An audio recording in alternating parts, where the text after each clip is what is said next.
Alright, in this quick little video we're just going to have a chat about ventricular tachycardias. So a tachycardia is a fast heartbeat, and when we couple that with ventricular tachycardia, it's a fast heartbeat that's starting from the ventricles. So if we just show this and demonstrate, got your atria up here is your arms, AV node sits in the middle, and then your ventricles at the bottom. So normally you'll have atria contract, then the ventricles. Atria, pause, ventricles.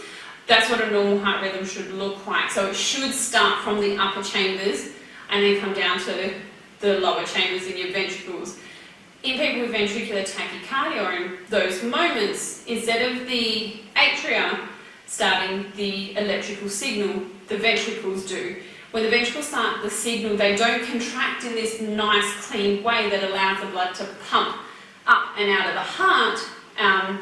Depending on where it originates, it can cause this kind of weird sort of movement and contraction of the ventricles. They're also way less efficient when the signal's not coming up from the atria and the AV node into the ventricles, which means you're not pumping out as much blood. So it's the same as the difference with if you've got a squat that comes down to here versus a squat that comes all the way down and up. So when you're in ventricular tachycardia, or if you're trying to do squats really fast, you can't get down as low and you can't go all the way through that range of motion, or you can't pump out as much of that blood as you could when the ventricles weren't initiating the electrical signal.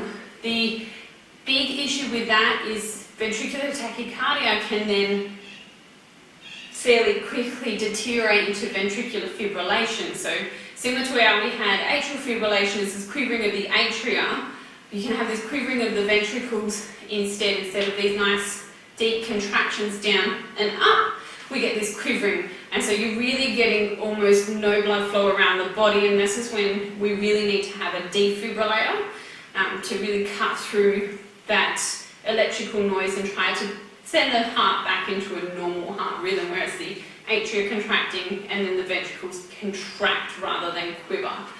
So hopefully you got a little something out of that, and again, apologise for my dance moves. That's it for ventricular tachycardia.